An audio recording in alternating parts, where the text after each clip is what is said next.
Ассалаумағалейкум ардақты телегөрмендер, эфирде дін мен дәстүр бағдарламасы. Хабарымыздың бүгінгі талқыға салынар тақырыбы радикалды топтардың пайда болу себептері және оларды алдын алу жолдары. Аталмыш тақырыпты бізге ашып айқындап түсіндіріп беруге республикалық ақпарат түсіндірме тобының мүшесі, психолог, теолог және де магистр исламтанудың магистр маманы Чыңғыжанов Рауан Жұмабайұлы келіп отыр. Қош келдіңіз. Қош көрдік. Жалпы радикалды топтардың біздің қоғамымызда пайда болу себептері қандай және оларды қалай күресе жіне аламыз? Бәрімізге белгілі, біріншіден олар қоғамда бар екен дәлелдейік. Олар бар. Дұрыс себеп, әрине ол да белгілі. Нәтижесінде ислам дін ретінде екі айнар бұлаққа негізделеді ғой. Алғашқысы Құран, екіншісі сүннет. Олай болса, осы екеуі дұрыс түсінілмеді бізде. Қысқаша айтатын болсақ, Құран қазақ тілінде бар, аудармасы ғана бар, толық тәпсірі жоқ. Пайғамбарымыздың сүннеті жинағы бар ма? Жоқ бізде. Тек жинақтаған көп ғалымнан екеуі ғана аударылған, Имам Бухари мен Муслим ғана, басқалар аударылмаған. Яғни екі кітапке негізделіп бүткіл исламды түсіну деген мүмкін емес қой. Өйткені біз әлі көптеген кітаптар аударылмаған. Теріс бағытқа түсудің бір себебі біз Құран мен сүннетті дұрыс түсінбеуіміз. Оған былай мысал келтірейін. Құран шынымен тарихқа байланған кітап. Тарихи оқиғаға, жағдайға байланысты. Пайғамбарлықтың 15-ші жылы бір аят түсті делік. Мысал айтайық. Хижреттің 2-ші жылы, пайғамбарлықтың 15-ші жылы бір аят түсті. Ол аятты бізде бір жыл намаз оқитын адам оқып алды.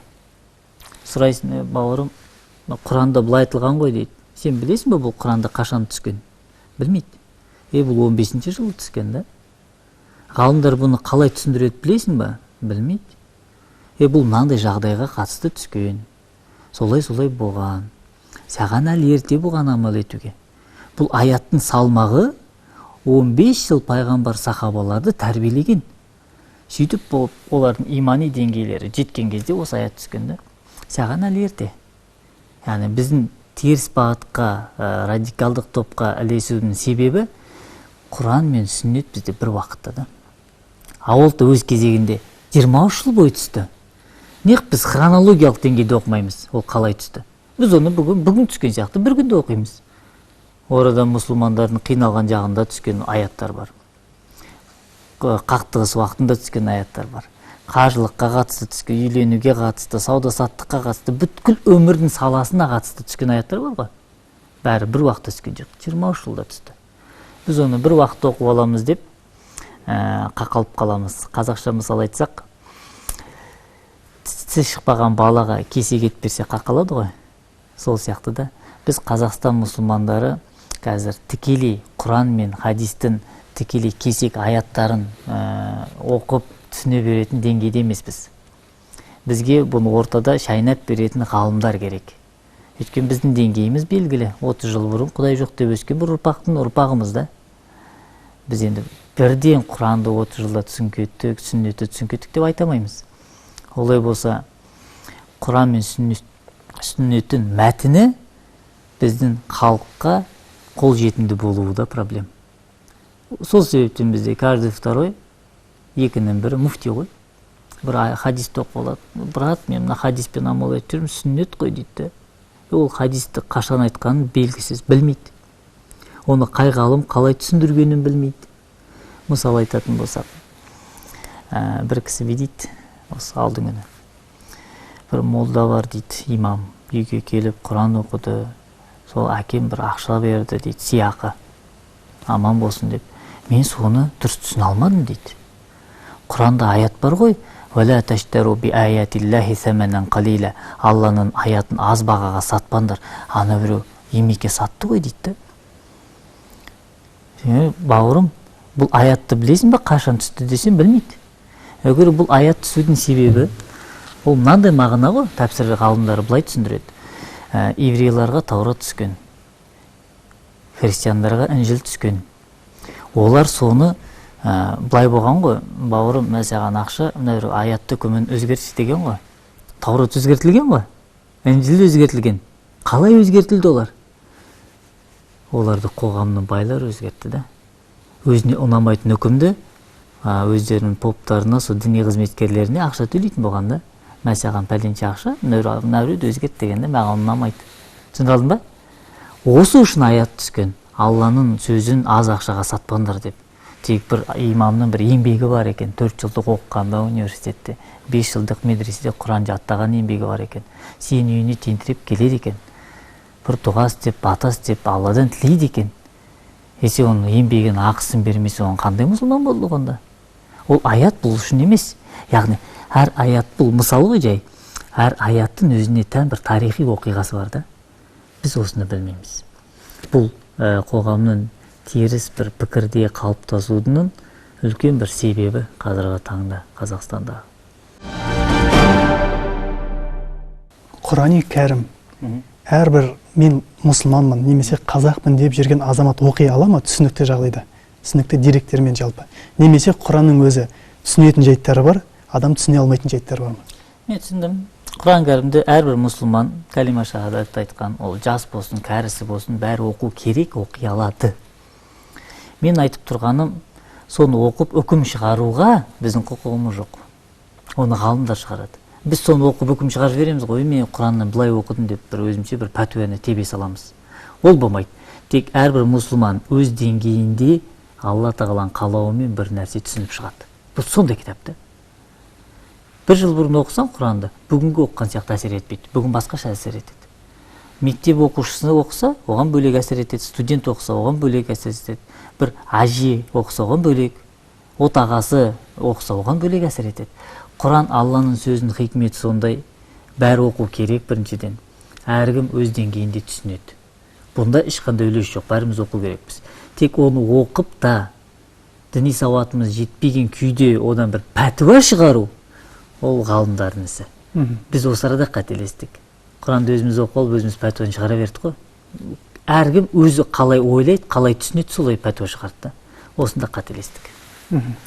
Жалпы енді Құрани кәрімде барлығымыз оқып білеміз енді. Оқығаннан кейін енді осы Құрани кәрімнің ішіндегі әрбір аят, джихадқа қатысты болатын болсын, адам өлтіруге қатысты, дұрыс түсінбей жүрген бауырларымыздың да негізі өз ой пікірлері бар бұған қатысты. Олар ойлайды, мен де оқып жатырмын, бұған да менің шарқым бар, бұған да менің түсінігім бар. Өйткені қанша адам болатын болса, сонша ой пайда болады. Енді қай ой дұрыс? Біз сол дұрыс ойды қалай біз белгілеп шекаралап бере аламыз? Түсіндім негізі сұрағыңызды, рахмет. Джихадқа қатысты бір қызық ой айтайық, өзіңіз де бастадыңыз. Ол не? Қысқаша онда мен тез сөйлеуге тырысайын, өйткені уақыт аз сияқты. Біріншіден, джихад термин ретінде ол өте бір керемет, сүттен ақ судан бір таза, бір пәк терминді, бір құрмет сияқты, әке сияқты. Құранда соғыс, қақтығыс мағынасында қитал харп деген қолданылған. Джихад аз ғана қолданылған шақ жерде. Тек неліктен джихадты соғыс мағынада қолданып, біз теріс түсініп жүргенде. Бірінші осыдан кірейік себебінен. Өйткені шынайы джихад шариғаттағы бала тәрбиелеу джихад деп аталады. Білім іздеу ол джихад. Әке-шешені құрметтеу джихад. Шынайы джихад осы да. Осы джихадқа берілетін сауап өте көп. Содан кейін осы ақиқи бала тәрбиесіне, білім іздеуге болған джихадқа берілетін сауап көп болғандықтан кейбірлер айтқан, дайте соғысты да біз джихад деп атайық. Бала тәрбиесіне берілетін сауап соғыстан да беріледі деп айтайық. Кітап оқығанға берілетін сауап майданға шықсан да беріледі деп айтайық дейді. Сөйтіп, джихадты соғыс мағынасында осы баптан кеп қоса бастады. Біріншіден. Әркімнің өз түсінігі бар. Сіз өте және дұрыс айттыңыз. Джихад аятын делік, мысалы, Сирияда алдар тегіс бағыттар оқып жатыр. Фақтулул мушрикина хайсу сақифтумухум деген аят бар. Мүшриктерді қайдан көрсеңдер өлтіріңдер деген. Содан кейін ғой біз Аллаху акбар деп адам басын кесіп атқан адамдарды көреміз жаңалықтан. Ол оқиға болып жатыр ма? Болып жатыр. Мұнда кінәлі ме? Сол дінсіздер? Жоқ. Мұнда сол өлтіруге бет бұрған мұсылмандар кінәлі да. Бәлки мұсылман деп айту ғой, террористтар дейікші, таза. Өйткені террорист мұсылман боламайды. Мұсылман террорист боламайды да. Бұны айыра-жігін ажырататын болсақ. Ол мағынада соғысқа қатысты аяттарын дұрыс түсінілу үшін біз тарихи оқиғаға қайту керекпіз. Бұл аят қашан тұстайды? Бұл аят ғалымдар бедейді. Меккелік мүшриктер Худайбия келісімін бұзған кезде Мединеге мұсылмандарды умраға кіргізбей қойды. Оларды Меккеден қуып шықты. Дүниелерін тартып алған кезде, соғыс жариялаған кезде түскен аятты. Яғни қандай мүшриктер өлтіріледі, осы сипаттарға ие болса өлтіріледі, соғыс жарияланады. Ол сені лақтырды, келісім шартын бұзды, туған жерінен қуып шықты, қатын баланды зорлады, дүйенді тартып алды, келісім шартты бұзып Меккеге кіргізбей қойса соғыс жариялады деген да. Осы жағдай. Тек бұны тарихи оқиғадан бұл аяттың мағынасын жұлып алып бүгін алып келетін болсақ, онда айтамыз ғой, әрбір мүшрикті өлтір деп. Бұл аят түсті ғой. Пайғамбарымыз саллаллаху алейхи уақытысында Мединеде мүшриктер өмір сүрді ма? Христиандар өмір сүрді. Онда сұрақ туындайды, пайғамбарымыз бұл аятты дұрыс түсінбеді ме? Неліктен аят өлтір деп тұрса, пайғамбарымыз саллаллаху алейхи өлтірмеді? Неліктен Алла өлтіріңдер десе, сахабалар өлтірмеді деген бір ой келеді ғой. Яғни мәселе ол емес. Жағдай болса ғана бұл аят функционировать етеді. Егер сол кәпірлерде келісім шартты бұзу, мұсылмандарды қанау, тонау, қуу деген сияқты сипат болған кезде, және де белгілі бір жағдай туындаған кезде, ол аят функционировать етеді, амал етеді. Ол жағдай болмаса, аят амал етілмейді. Мысалы, Рамазан аят сияқты ғой. Рамазан айы келді, Рамазан аятын оқимыз. Рамазан жоқ болса, бұл аят амал етпейді. Яғни ораза жоқ еткені. Тура сол сияқты ол мүшриктердің, ол кәпірлердің ондай бір оқиға болмаса қоғамда, ол аят амал етілмейді. Қазір Қазақстанның дінсіздерін қара, мұсылмандармен дос. Келісім шартты бұзып атқан жоқ. Бізді жерімізден қуып атқан жоқ. Не біз соғыс жариялау керекпіз? Теріс пікірдегілер айтты ғой, сол осымен аятты оқып алады да Сирияға кетіп жариялау үшін. Негізінде бәріміз негізінде бір Құраннан қайнар бұла қаламыз да, тек теріс бағыттағылар өкінішке орай тарихи оқиғаға оларды байламайды. Олар Құран түскен уақытты ойламайды. Қандай себеппен түсті, қай уақытта түсті, қандай жағдайға түсті. Бұны тарихи ақиқаттан бүйтіп жұлып барып бөлек қарастыратын болсан, әрине радикалдық пікір бересің да. Бұл мағынада Құран аяттарында, хадистерінде радикалдық пікір, жаңағы джихад сияқты теріс түсінілмеген қаласақ, онда тарихи ақиқаттан жұлмай, тарихи ақиқатпен байланыстыру отырып, үлкен мүйізі қарағайдай ғалымдардың түсіндірмесіне тоқтау керек та. Әйтпесе сен де, мен де бұл деңгейде емеспіз. Өзіміздің ортамызда жүрген деструктивті жалған діни бағытта жүрген бауырларымызбен жалпы теологиялық бағытта қандай іс жүргізіліп жатыр? Қалай жүргізілу керек сіздің жалпы жеке өзіңіздің тәжірибеңіз бойынша? Жоқ, қазіргі таңда шүкір деп айтайық. Бұлар пайда болған кезде енді ақидалық ілімнен көптеген дәлел келтірілді ғой. Бұл этап өтті деп ойлаймын. Қазір бізге ғылыми айтыспен керек жоқ. Бірінші, осы теріс бағытқа, делік, дистрофиктік бағытқа түскен бауырларымыздың характеристикасын, психологиясын анализдеу керек. Бүйтіп бақылап отырсақ, көбісі мынандай Сирияға кеткен болсын, осы Қазақстандағы бүлік шығарып жүрген бауырларымыз болсын, қазақ тілін білмейді екен көбісі. Русифицированный дейміз ғой. Немесе қалалық форматта өскен, ауылда атасы мен әжесінің тәрбиесін көрмегендер де көбісі сондай екен. Тамыр жоқ, орысша ойлайды. Қазақша бір-екі сөз білгенімен қазақи салт-дәстүрді түсінбейді. Атасы мен әжесіне қой былай істеуге болмайды, не болады, жаман болады деп тәрбиеленбеген, да? Солар екен да, теріс бағытқа кетуге бейім болып тұратын. Олай болса, не істеу керек десеңіз, мен жеке пікірім, бізге әрбір радикалдық бағытқа түсудің алдын алатын ең мықты иммунитетіміз бар. Ол біздің салт-дәстүріміз, біздің дініміз, тіліміз, діліміз деді.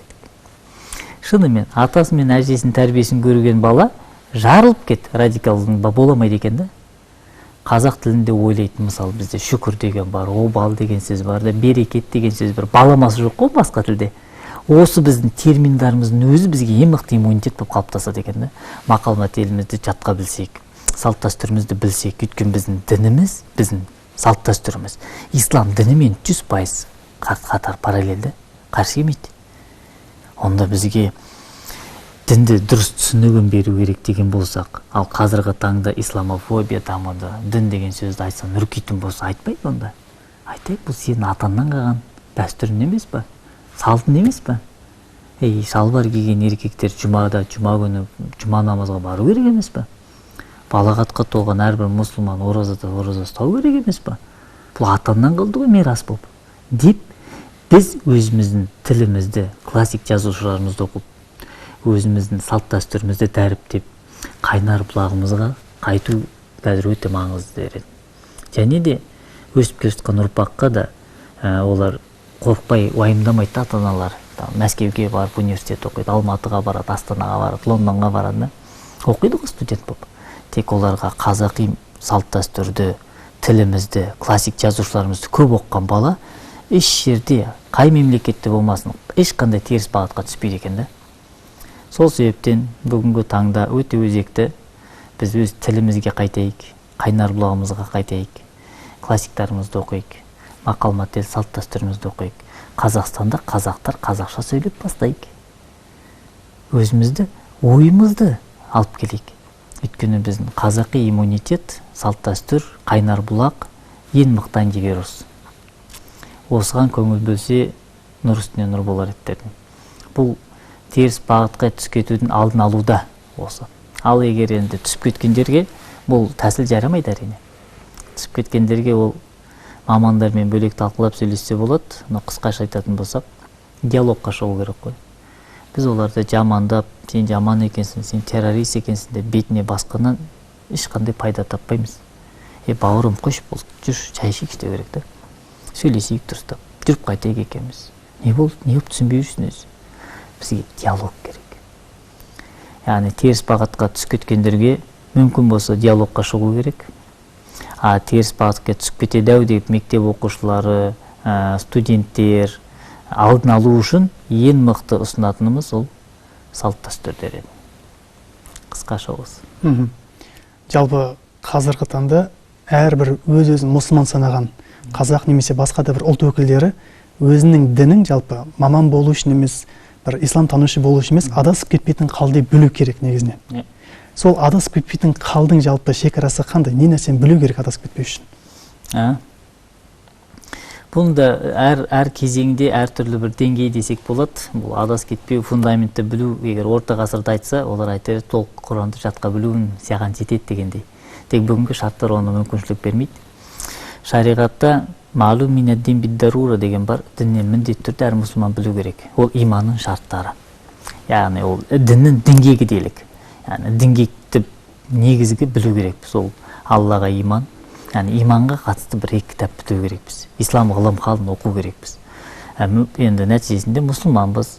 Жылына бір рет ауыз ашар береміз, жоқ деген кезде Құдай тамақ береміз, Құран оқытамыз, молданы, имамды шақыртамыз. Бала шағамызды жинап, балалар үлкендер отыр, Құран оқиды демеу керек. Балаларды шақырту керек, өзімізді отыру керекпіз. Емекеге айту керек, емеке, сіз мамансыз, бізге біраз үйретіңіз, насихат айтыңыз, біз тыңдайық деу керек еді. Бізде көп былай айтқан кезде, біз молданы, имамды үйге шақырған кезде тек қана Құран бағыштайтын бір функциясы үшін ғана шақыратын сияқтымыз. Ол маған ұқсайды. Бір ұялы телефон сатып алып, жылына бір-ақ рет қолдансам, хаққысын берем ба? Хаққысын бермеймін ғой. Толық қолдану керек қой.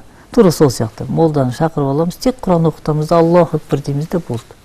Жоқ, имамды сығу керек. Дәріс алу керек одан. Сұрай берсін, одан шыға береді. Яғни қандай деңгейде білу керек десеңіз, бірінші иманның шарттарын білу керек. Ол Аллаға иман, кітаптеріне, періштелеріне, ақыр заманда тағдырға, пайғамбарларға иман, жалпы иман. Бұдан мұсылман қателеспеу керек. Екіншіден, 5 парымыз, қазақша айтатын болса 40 парызымызды білу керекпіз. Қайта жатқа болса да білу керекпіз атауларын. Сол деңгейде иншалла қазіргі ұрпағымыз, бәлки алдымызда өткен бір алдыңғы ағалар, толқындар үйренген болатын болса, жарқын болашақ бізді күтіп тұр деп ойлаймын да. Рауан Жұмабайұлы, қойылған сұрақтарға өзіңіздің терең тұңғиық ойларыңызбен жауап бергеніңізге сізге мыңда бір алғыс. Эфирде болған Дін мен дәстүр бағдарламасы амандықта жүздескенше сау сәлеметте болыңыздар.